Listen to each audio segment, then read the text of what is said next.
Susan Polgar mora e trabalha na cidade de Nova York. Ela vê o mundo de uma maneira incomum.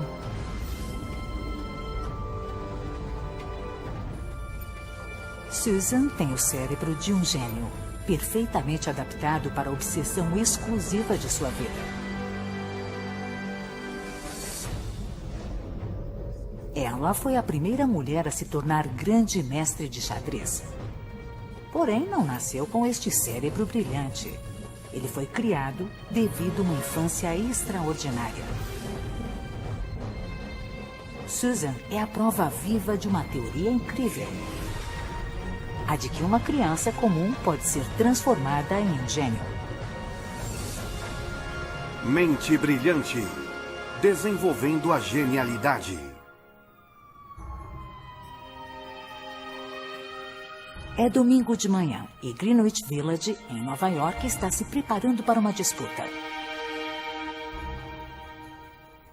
Jogando com as brancas, Susan Polgar, e com as pretas, Paul Truong, um ex-campeão americano de uma forma modificada de xadrez. O xadrez Blitz, em que cada jogador deve terminar o jogo todo em apenas 60 segundos.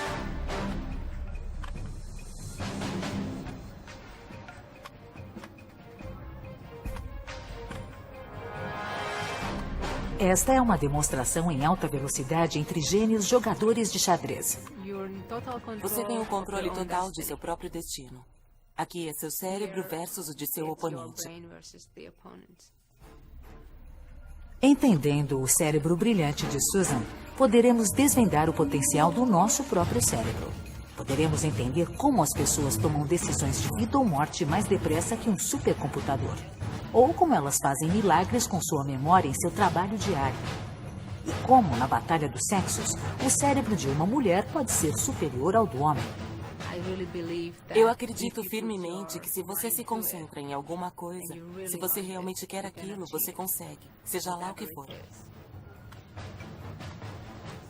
O cérebro de Susan é uma força impossível de ser detida.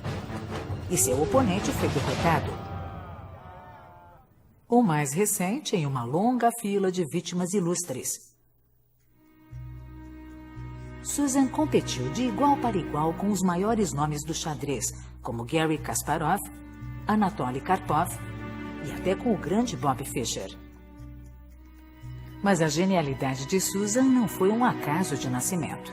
Era uma criança normal de 4 anos cuja vida foi transformada por uma educação exclusiva.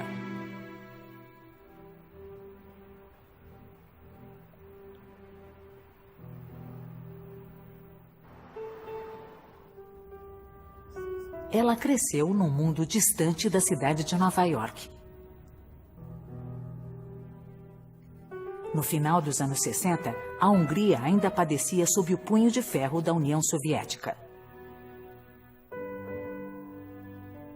Para os cidadãos comuns de Budapeste, a vida diária era uma terrível luta para equilibrar seu orçamento.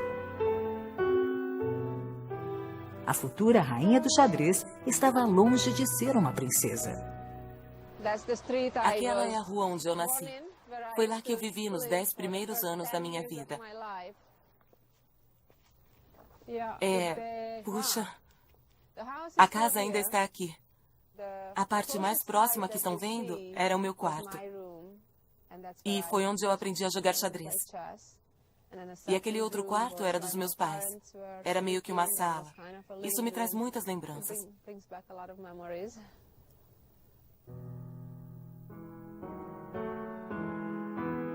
Mesmo a casa de Susan sendo tão humilde, o pai dela era um homem de uma grande visão. Psicólogo formado, Laszlo Polgar havia feito um estudo profundo sobre as origens da genialidade na infância. O exemplo de arquétipo usado por ele foi o de Wolfgang Amadeus Mozart. Mozart, que já compunha aos 5 anos de idade, parecia ser o caso clássico de uma criança nascida com dons especiais. Mas Laszlo observou que Leopold, o pai de Mozart, tendo sido um músico igualmente perfeito, proporcionou a seu filho uma educação precoce e valiosa nessa arte. Laszlo concluiu que um treinamento especializado seria mais importante do que um talento especial e imaginou um plano surpreendente para testar sua teoria. Quando Juja, ou Susan, nasceu, em abril de 1969, a experiência da família Polgar estava em andamento. O pai dela já havia escrito um livro chamado Criando um Gênio, e nesse livro ele afirmava que um gênio não nascia gênio, mas era transformado em um. Aqui tem uma citação em húngaro que diz, que significa: um gênio é igual a trabalho e circunstâncias de sucesso. Por circunstâncias de sucesso, Laszlo quis dizer o lar feliz que ele e sua esposa Clara tinham. E o trabalho duro seria garantido, ele mesmo educando Susan. Meu pai acreditava que o potencial da maioria das crianças não é usado da melhor forma. Ele achava que eu não ganharia muita coisa indo à escola todos os dias.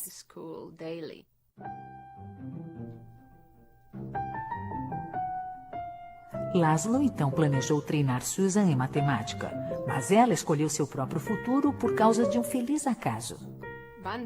Um dia, inesperadamente, procurando um brinquedo novo, eu abri um armário e dali caiu um tabuleiro de xadrez. E eu perguntei para minha mãe, o que é isso? E ela disse, isso é um tabuleiro de xadrez, mas eu não posso te ajudar muito, porque eu não sei jogar essa coisa. Mas quando seu pai chegar a casa, ele vai te ensinar com todo prazer. Não havia nenhum jogador de xadrez brilhante na família Polgar. O próprio Laszlo era apenas um amador. Mas ele estava convencido de que poderia treinar a filha para ser um gênio em qualquer coisa, desde que ela estivesse disposta a estudar. Meu pai acreditava firmemente que poderia ter sido em qualquer outro campo, mas que seriam usados os mesmos métodos de ensino. Primeiro, é muito importante que uma criança ame um assunto específico.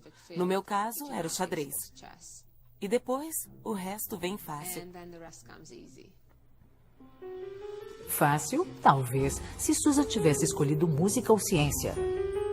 Mas dedicar sua infância ao xadrez tornou a busca muito mais difícil, por uma razão. No início dos anos 70, o xadrez era totalmente dominado pelo sexo masculino. Alguns dos melhores jogadores do mundo acreditavam que o cérebro de uma mulher simplesmente não estava à altura do jogo. Mas uma menina provaria que eles estavam errados. Mente brilhante.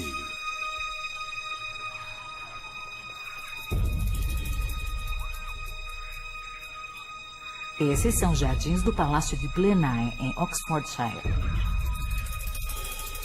Local de um dos maiores labirintos naturais do mundo. Esse tipo de problema de navegação é um conhecido local de batalha dos sexos. Os homens nunca pedem informações. Eles acham que são mais espertos do que as mulheres.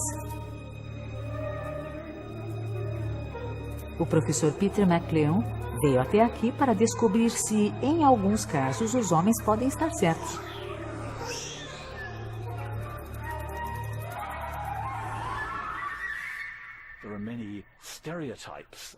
Há muitos estereótipos sobre as diferenças entre a maneira como os homens e as mulheres resolvem problemas. E embora alguns desses estereótipos possam ser baseados em preconceitos e influências, quando você vê os mesmos estereótipos aparecerem em várias culturas no mundo todo, você começa a achar que tem alguma verdade neles. 10 meninos e 10 meninas estão tentando chegar até a estátua no centro do labirinto. O primeiro objetivo é uma ponte de madeira que dá uma visão geral sobre as condições do local. É onde Marcelon e seus competidores unirão seus pensamentos. Como vai?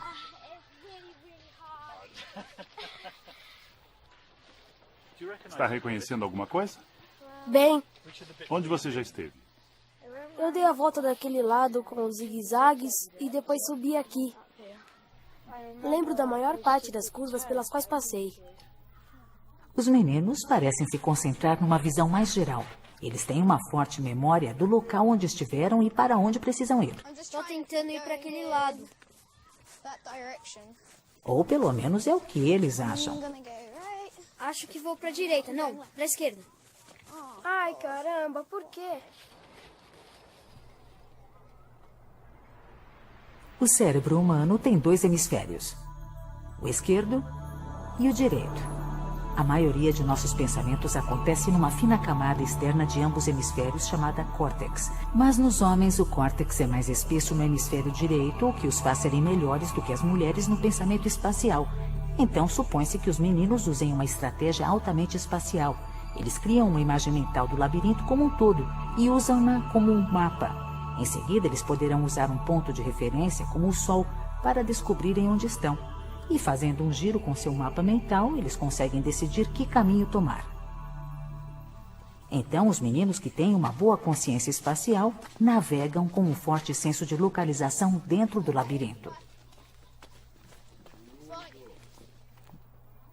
Mas será que as meninas estão pensando da mesma maneira? Se tivesse que desenhar um mapa do labirinto quando saísse, acha que conseguiria? Não, Não? Do que acha que se lembraria quando saísse? provavelmente algo que tenha a ver com círculos. Ir de um círculo a outro. Ah, porque você consegue se lembrar como eram os círculos? Essa é a ideia? As meninas estão menos interessadas no quadro como um todo. Elas se atêm a detalhes específicos. Eu sei pra onde ir agora. Porque quando eu sair desses círculos... Elas estão usando certas barreiras circulares como marcos. Como os meninos, as meninas usam a parte direita do cérebro para a navegação. Mas nas meninas, o corpo caloso, a estrutura que conecta as 2 metades do cérebro, é bem mais desenvolvido. Então, as meninas também recorrem à parte esquerda do cérebro que distingue-se em raciocínio verbal. Em vez de se concentrar em todo o labirinto, elas se concentram em características que possam descrever com palavras, como as barreiras circulares. As meninas navegam seguindo uma lista de direções de marco a marco, mas sem um mapa geral do labirinto, é fácil perder esses marcos de vista. Isso é muito chato. Pode ser que esse labirinto em particular favoreça os meninos, porque ele não tem muitas características visuais óbvias. As barreiras parecem as mesmas, têm algumas formas, mas não há pontos claros dos quais a gente possa se lembrar. Nesse tipo de labirinto, os cientistas concordam que os meninos saem na frente usando seus mapas mentais.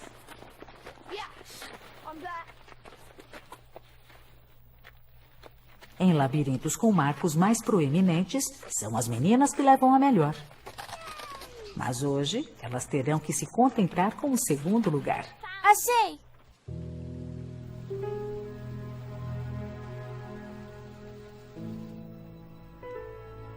No início dos anos 70, não foi levado a sério o fato de que o xadrez também exigia uma maneira de pensar tipicamente masculina. Como o problema do labirinto, o jogo parece depender de uma consciência espacial do tabuleiro e das peças. Mas então, Susan Polgar apareceu. Quando ainda era uma menina, o pai dela planejou provar que as diferenças no cérebro de homens e mulheres não eram importantes. Eu concordo plenamente com que haja diferenças no cérebro e que homens e mulheres pensem de maneira diferente. Não estou discutindo isso. Isso não quer dizer necessariamente que um seja melhor ou pior que o outro. E é aí que está a beleza. Acho que a beleza da vida é que não é preciso seguir uma estrada específica para ter sucesso. Acho que há vários caminhos que levam a Roma, como se diz. Apenas alguns meses após ter aprendido a jogar, Laszlo levou Susan ao Fórum Meteor, o mais formidável clube de xadrez de Budapeste. Susan estava em vias de enfrentar uma oposição masculina sob mais de um aspecto.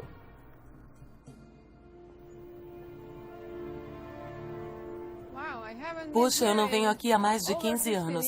Este foi o primeiro clube de xadrez onde eu estive.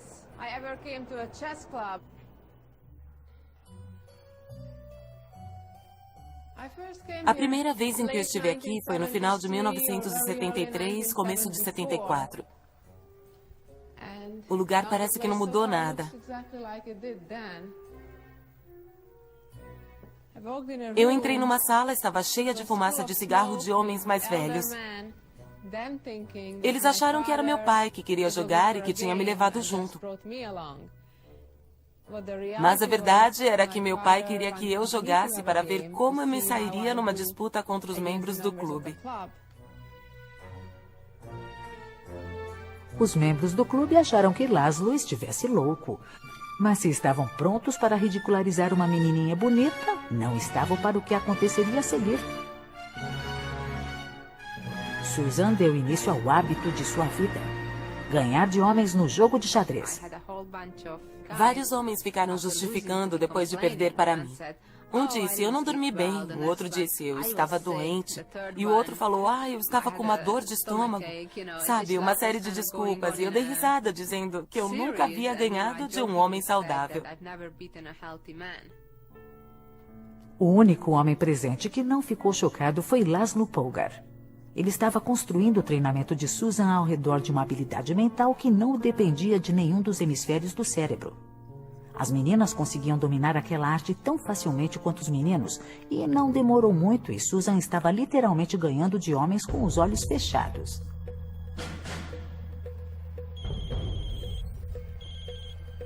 Susan está prestes a disputar uma partida de xadrez com uma diferença. Por que você não fica com as brancas? Ok, E4. E4. C5. Cavalo na C3. Ed, amigo de Susan, está com o tabuleiro em sua frente como num jogo normal. Cavalo na C6.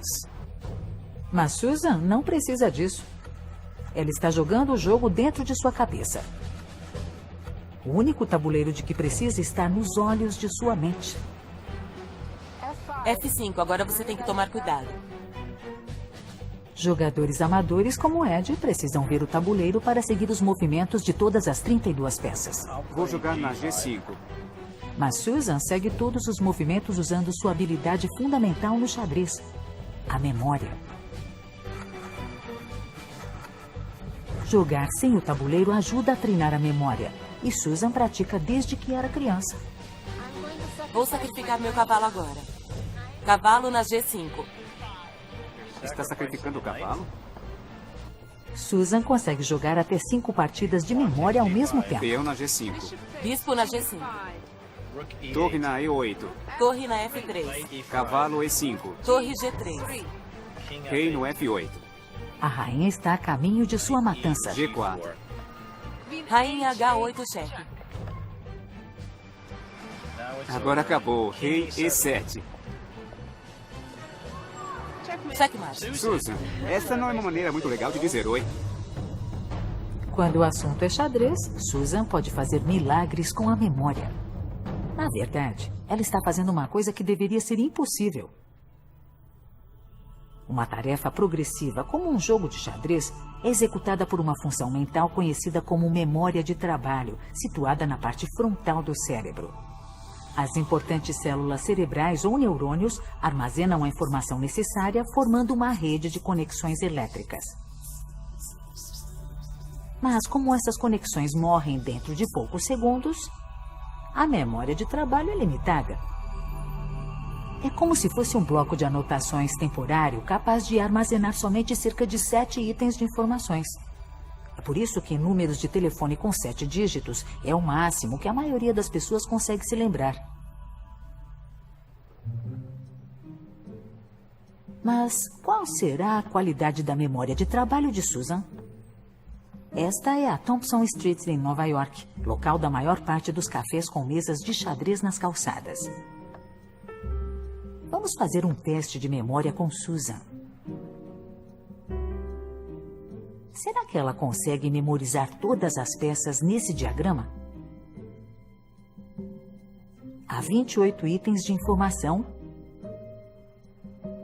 para deixar as coisas ainda mais complicadas. O diagrama foi colado na lateral de uma van do café que passará por ela rapidamente. Susan só terá tempo para uma olhada de 3 segundos. Mas vejam isso. A memória de trabalho de Susan está fazendo hora extra. Ela fez uma cópia exata do diagrama. Para explicar esse milagre da memória, esse cientista veio a um local surpreendente. As pessoas que estão jantando nesse restaurante não sabem, mas a mesa deles está sendo vigiada. Ele está atendendo em sentido anti-horário. O psicólogo Anders Ericsson estuda memórias incríveis há quase 30 anos. E não precisam ser memórias de grandes mestres do xadrez. Estamos cada vez mais interessados no desempenho diário de um especialista. Alguém que consiga fazer algo extraordinário. Ele espera um desempenho brilhante do garçom espanhol Vicente Sancho. Eu acho que tenho uma boa memória. Tenho memória de um jovem. Boa tarde. Já escolheram? Já. Certo. Vou querer uma vodka com amoras e, por favor, um risoto com lula. Risoto. Eles estão pedindo as bebidas e os pratos. Isso vai ser um desafio e tanto para ele. Tem cerveja? Só Thai. Então eu vou começar com nhoque com castanhas. Como Susan, a memória de trabalho de Vicente tem que captar uma grande quantidade de informações, mas ele nunca escreve nada. Vou começar com lula e batata sauté, por favor. E esse vai ser um pedido grande. Certo. Caponata. Caponata ao ponto. Caponata ao ponto. Risoto negro. Risoto negro. E depois o nhoque. A pergunta é, quantos pedidos ele consegue guardar em sua memória de trabalho? Então, vodka com amoras, risoto nero e a carne. Cerveja Tiger, depois o nhoque com a carne mal passada, risoto nero, tamboril e gin com tônica. Cerveja Tiger. Parece que Vicente consegue se lembrar bem mais do que 7 pedidos. Pinot Grigio, foie de gras e sua carne mal passada. Os copos de Sauvignon, a budra e o risoto nero com tamboril. Para a senhora, um copo de Pinot Grigio, nhoque, John Dory e 2 garrafas de água para a mesa. Isso mesmo. Muito obrigada. Ao todo foram 23 pedidos. Impressionante. Como Susan, Vicente parece exceder o limite normal de sua memória de trabalho. E o bife mal passado. Mas como ele faz isso? Vicente, isso foi realmente impressionante. Eu gostaria de entender como é que você faz isso. Você sabe a quem você vai se dirigir para o primeiro pedido? Sim, é sempre bom começar da minha esquerda. Certo. A gente tenta manter a ordem. A primeira moça, a morena, ela está com um top branco e calça jeans. A segunda, a loira, ela é bem loira. Ela estava indecisa sobre o que pedir para beber e comer. Parece que Vicente não se lembra de todos os 23 pedidos individualmente. Em vez disso, ele junta as informações para torná-las gerenciáveis usando os 7 itens normais de sua memória de trabalho. Eu associo a pessoa, as datas e o número, tudo isso junto. Eu não sei explicar, mas é uma coisa só. Ele forma uma forte imagem mental de cada cliente e depois associa o pedido do cliente a essa imagem. Isso parece ser uma técnica comum usada por especialistas de todos os campos, chamada agrupamento. É como um número de telefone. Um dos que eu nunca esqueço é 492-1492. E como 1492 foi o ano em que Colombo descobriu a América, você não precisa ficar tentando se lembrar de dígitos individuais. Todos os 4 dígitos serão resgatados pela memória, como um grupo.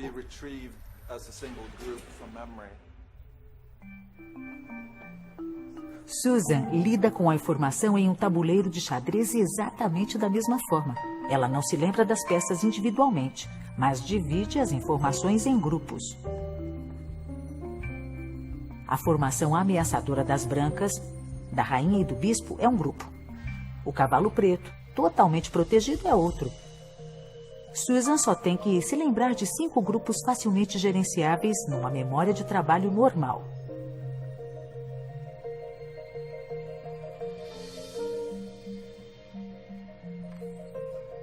Mas sem esse agrupamento, a memória dela não é melhor que a memória de ninguém. E aqui está a prova. No diagrama do xadrez do outro lado da van, os grupos foram dispostos de maneira aleatória por uma pessoa que não joga xadrez. Então, dessa vez, não haverá grupos reconhecíveis. Agora, Susan vai tentar se lembrar de 24 peças individuais. Ela não consegue. Todas as peças estão espalhadas. É muito mais difícil de se lembrar, principalmente com um tempo tão curto. Mas como Susan identifica esses grupos no xadrez? Para ela, eles são amigos de toda a vida. Lembranças que foram implantadas em seu cérebro durante sua extraordinária infância. Mente brilhante.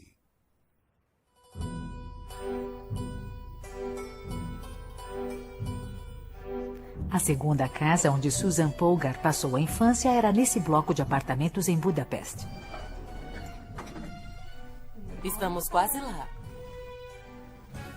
O minúsculo apartamento era uma fábrica onde o cérebro de Susan foi projetado para jogar xadrez.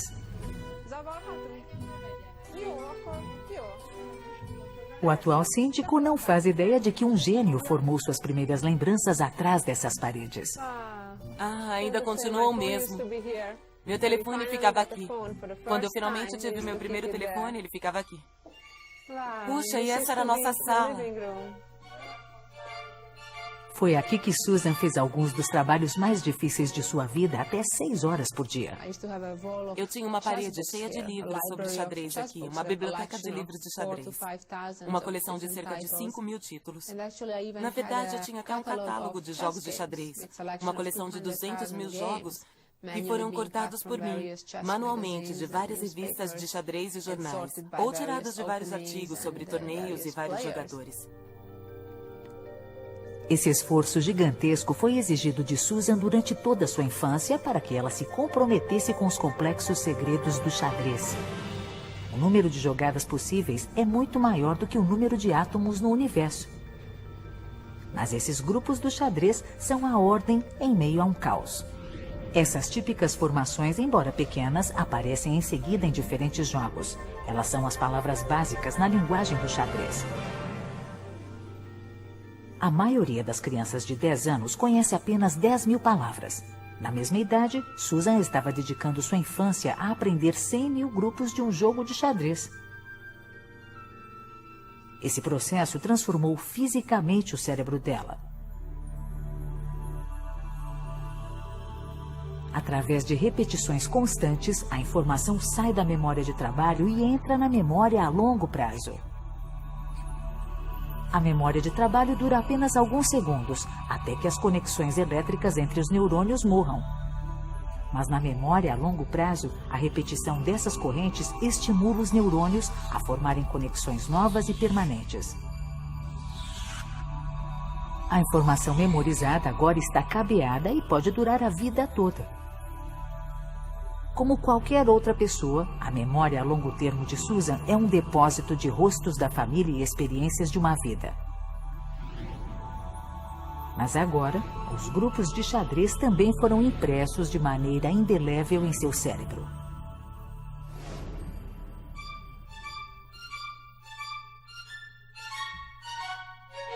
No início dos anos 80, a fábrica de xadrez Polgar aumentou sua produtividade. As duas irmãs mais novas de Susan, Sofia e Judith, seriam os próximos gênios na linha de montagem. E dentro de poucos anos, a família estaria pronta para tomar de assalto o mundo do xadrez. Aos 15 anos, Susan já era a melhor jogadora de xadrez do mundo. No Aberto de Nova York, em 1985, ela causou sensação derrotando um grande mestre pela primeira vez. Em 1989, aos 12 anos, Judith já havia ganho 8 competições seguidas. E aos 14, Sofia eliminou 4 grandes mestres, tendo um dos melhores resultados em torneios de todos os tempos. Só de ter visto aquelas meninas sentadas na frente de um tabuleiro, me deu a imediata sensação de que eu nunca tinha visto jogadoras como aquelas em parte alguma. Susan ainda é uma presença poderosa no tabuleiro. Como todas as irmãs Polgar, ela parece mover uma peça com a mesma facilidade com que respira. Parece haver uma linha direta, desde o cérebro delas até a ponta dos dedos movendo as peças. Mas deveria estar além do poder do cérebro humano selecionar o melhor movimento. Há aproximadamente 4 bilhões de possibilidades somente para os 3 movimentos seguintes. Isso é um cálculo que somente um supercomputador poderia fazer. Então, como Susan consegue mover as peças com tamanha velocidade? Para Hearthstone, a única explicação é que o cérebro dela está usando uma habilidade muito humana. Parece que temos tendência a elogiar exageradamente as habilidades de cálculo de uma pessoa, mas não damos a devida importância a todos os outros tipos de habilidade que são absolutamente intuitivas. Intuição soa mais como mágica do que como ciência. Mas Hearthstone acredita que ela é uma habilidade específica revelada por especialistas em todos os campos e que pode ser explicada.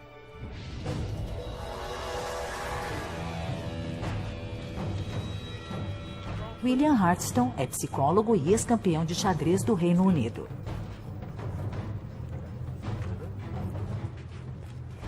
Não foi tão ruim quanto eu temia. Mas hoje ele vai voltar ao início como um bombeiro em treinamento. Hearthstone planeja comparar suas novas habilidades com as do bombeiro Life Corp. Se quiser dar uma olhada rápida na fumaça que está saindo ali agora. Eu vou entrar ali? É, vai sim. Eles lutarão contra um terrível oponente que se chama Flashover. Um grande matador de bombeiros. Minha esposa sempre disse que eu iria para o inferno. Ele não tem experiência prévia, mas acha que tem um plano lógico de ataque. Ele tem por objetivo controlar um dos lados do fogo e depois rapidamente passar para o outro. Vamos lá, para a esquerda. Para a esquerda. Para onde agora? Direita? Errei. Mas a lógica não está funcionando. O fogo está fazendo movimentos que ele não pode prever. Ele continua voltando para mim, levantando. Eu estava tentando aplicar regras, parar e pensar, mas desse jeito eu sempre tinha que parar e ver qual era o efeito do que eu estava fazendo. Água demais. Hearthstone não conseguiu nada além de uma nuvem de vapor. Está ficando cheio de fumaça.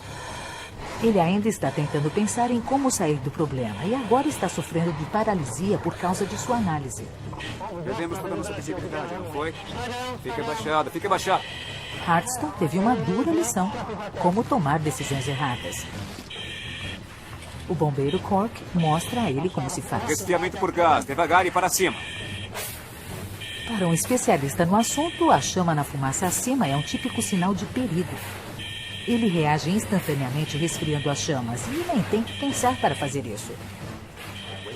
Quando você faz uma coisa muitas vezes, acaba não precisando mais pensar em como fazer aquilo. Porém, o mais importante é que quando você já fez o suficiente, sente qual será o resultado disso e sente que está pronto para fazer o próximo movimento. A intuição é uma habilidade aprendida. Significa confiar em sua experiência e na habilidade de reconhecer e reagir a padrões familiares. E por mais incrível que possa parecer, os jogadores de xadrez recorrem muito mais à intuição do que aos cálculos. Você não calcula onde está, não olha para uma lista de possibilidades. Você sente qual é o movimento certo e não tem tempo de pensar como o executará.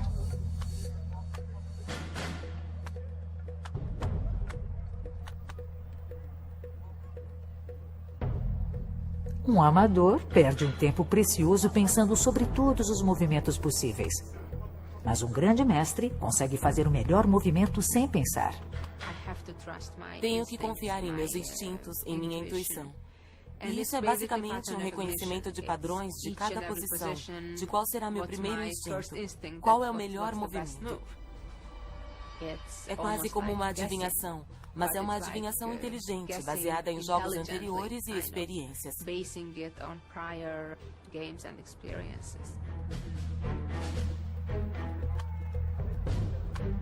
Susan tenta adivinhar os movimentos de seu oponente antes que ele os faça.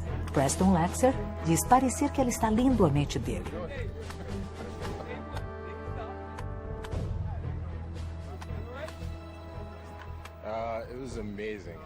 Incrível. Foi como jogar contra Michael Jordan ou algum grande astro do esporte. Ela definitivamente tem todos os padrões de reconhecimento, eu acho. Eu tenho que pensar muito mais do que ela. Sabe, eu acho que é puramente instinto. É o padrão de reconhecimento que separa os melhores do restante. Susan é tão boa nisso que é possível que o cérebro dela tenha um delicado processador de padrões. Através de técnicas modernas de mapeamento, pode ser até que seja possível identificá-lo. Mas tem um problema. O cérebro é tão complexo que encontrar e identificar essa estrutura específica é uma tarefa desanimadora. Porém, os cientistas às vezes recebem pistas que lhes dizem onde procurar cada função específica. E isso acontece quando o cérebro falha.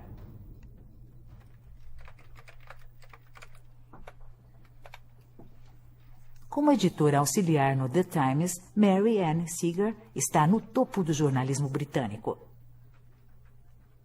Mesmo assim, ela não consegue reconhecer alguns dos padrões mais familiares de todos. Toda semana escrevo uma coluna para o The Times, que possui um grupo de pessoas que subedita essa matéria. A subedição vem com um desses, que é a prova da coluna, e digo: "Oh, muito obrigada." Depois leio, procuro erros e em seguida levo a prova de volta à mesa dos subeditores pensando: quem foi que me deu isso? Não me lembro. Mary Ann sofre de prosopagnósia, conhecida como cegueira para feições. Mesmo encontrar um colega íntimo pode ser uma tarefa quase impossível. Eu fico procurando repetidamente, olhando as pessoas para ver se vejo a minha coluna ali. Mary Ann sabe que está procurando um rosto, mas ela simplesmente não reconhece esse rosto como alguém que ela conheça. Queria saber como as pessoas se reconhecem. Para mim é difícil entender como uma pessoa que não vê as cores se sente. Por exemplo, se alguém pergunta: "Você sabe a diferença entre o vermelho e o verde? O que é o verde? O que é o vermelho?" Uma em cada 50 pessoas tem algum grau de dificuldade em reconhecer feições. Mas Mary Ann passou anos sem saber de sua condição porque ela aprendeu a identificar as pessoas de outras maneiras. O psicólogo David Wilkinson quer saber mais. Que outras estratégias você usa? Minha nossa, eu recorro muito ao cabelo da pessoa, mas pode dar muito errado quando a pessoa acabou de cortar ou tingir o cabelo. Ou se é careca. É, exatamente. A voz, o modo de andar, sabe, a maneira como as pessoas ficam em pé ou caminham, óculos ou barba, por exemplo, podem ser muito úteis. Parece que você se concentra mais em detalhes locais ou partes do rosto, então está usando uma estratégia diferente. É o que eu uso para compensar essa dificuldade de reconhecer. Então eu penso, certo, deve haver alguma característica neste rosto que eu possa comparar para ver com quem se parece. Você tem uma saliência no nariz, isso vai me ajudar a te reconhecer.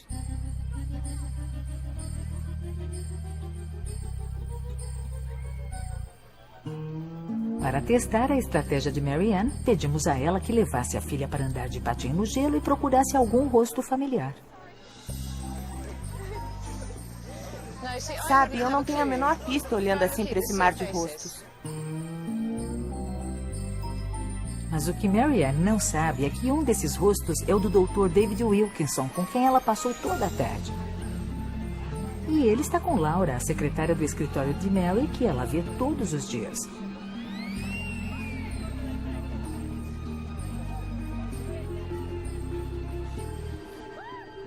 A uma certa distância, Mary Ann não consegue captar nenhum detalhe. Talvez se eles chegarem mais perto... São mãe e filha? Onde? Wilkinson tenta tirar o gorro. Finalmente, ele recorre a um pouco de psicologia rudimentar. Meu Deus! Você está bem?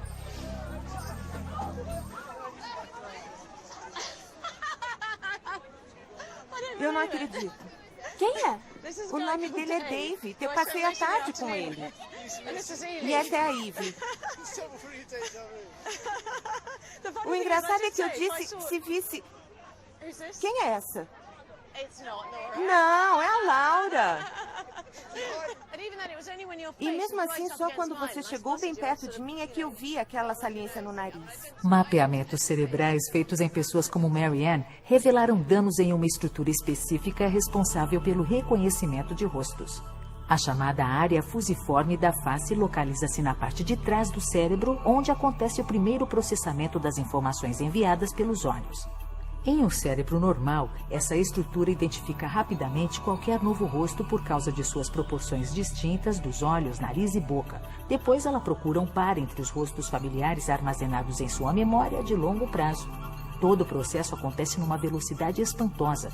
Conseguimos reconhecer pessoas que já conhecemos em aproximadamente 100 milissegundos. Trata-se de um padrão de reconhecimento. Você pode fazer uma analogia com um tabuleiro de xadrez, no qual, eu reafirmo, a pessoa precisa identificar peças individuais.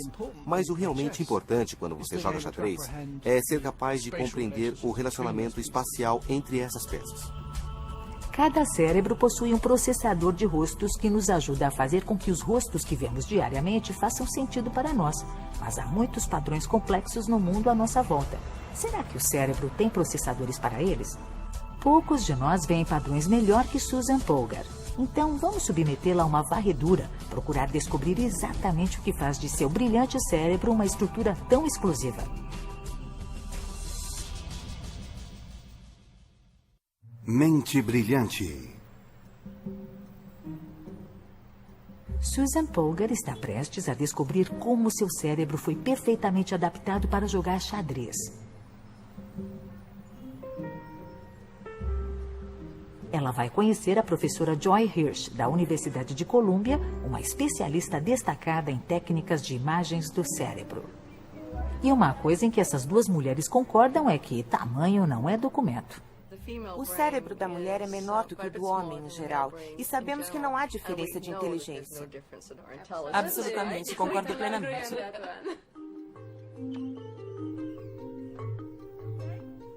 Hirsch pretende mapear o cérebro de Susan usando um SIM, ou simulação imaginária magnética.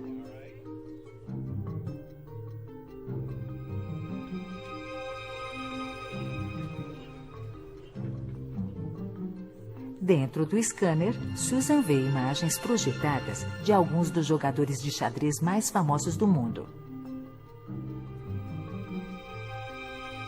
E até agora, o cérebro dela está respondendo exatamente como esperado. A área fusiforme da face, o processador de faces do cérebro dela, está fortemente ativado. Mas será que o cérebro de Susan tem outro processador comprometido com os padrões de xadrez? Agora ela está olhando para diagramas de seus próprios jogos de xadrez, alguns deles da sua infância em Budapeste. Pediram que ela pensasse em cada diagrama como se fosse um jogo em andamento, calculando seu próximo movimento. Esses são os primeiros mapeamentos do cérebro de uma campeã mundial jogando xadrez. Mas uma comparação com o mapeamento de reconhecimento de rostos leva a uma incrível descoberta. Estamos olhando no fundo do cérebro, 4 camadas e essas duas áreas. Esta é a área fusiforme da face. Susan está usando exatamente a mesma área de seu cérebro tanto para reconhecer rostos quanto para jogar xadrez. No seu caso, não podemos discriminar uma área da face de uma área do xadrez. Elas são idênticas. Por incrível que pareça, o cérebro de Susan sequestrou a área fusiforme da face e a adaptou para jogar xadrez. Em vez de faces, ela está comparando posições de xadrez que entram com as enormes bibliotecas de jogos em sua memória de longo prazo. Susan consegue reconhecer um jogo familiar em apenas 0,8 segundos. Quase tão depressa quanto reconhece o rosto de um velho amigo. Os anos de intenso treinamento na infância literalmente moldaram o cérebro de Susan para o jogo. É uma sólida evidência para a teoria do pai dela, a de que um gênio pode ser criado. Eu concordo plenamente com meu pai sobre o fato de que o trabalho é o mais importante. E eu acho que, sendo treinada de acordo, qualquer pessoa pode conseguir praticamente qualquer coisa. Aos 21 anos, a qualidade e o número de vitórias de Susan contra grandes opositores lhe renderam o título oficial de Grande Mestre. A primeira mulher a ganhar de quase 600 homens. Sua irmã mais nova, Judith, está seguindo seus passos rapidamente. Classificada entre os 15 melhores jogadores, ela agora está concorrendo ao título mundial.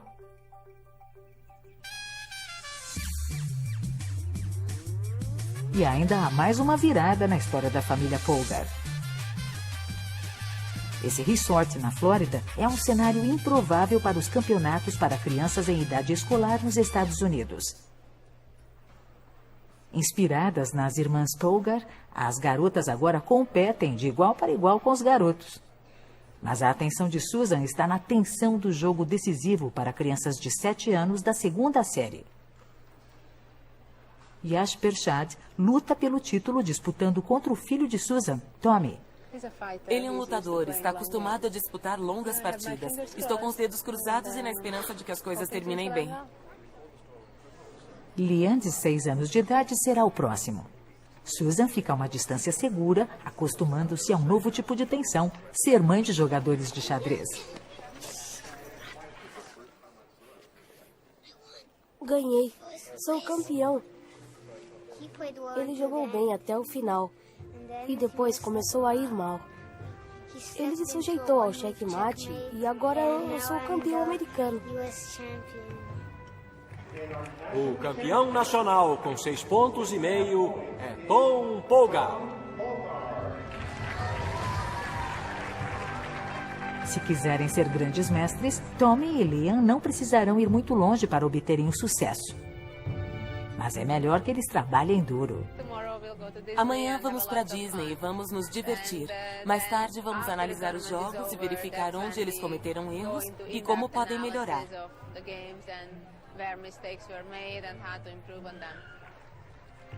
Será que eles são mais 2 gênios sendo formados?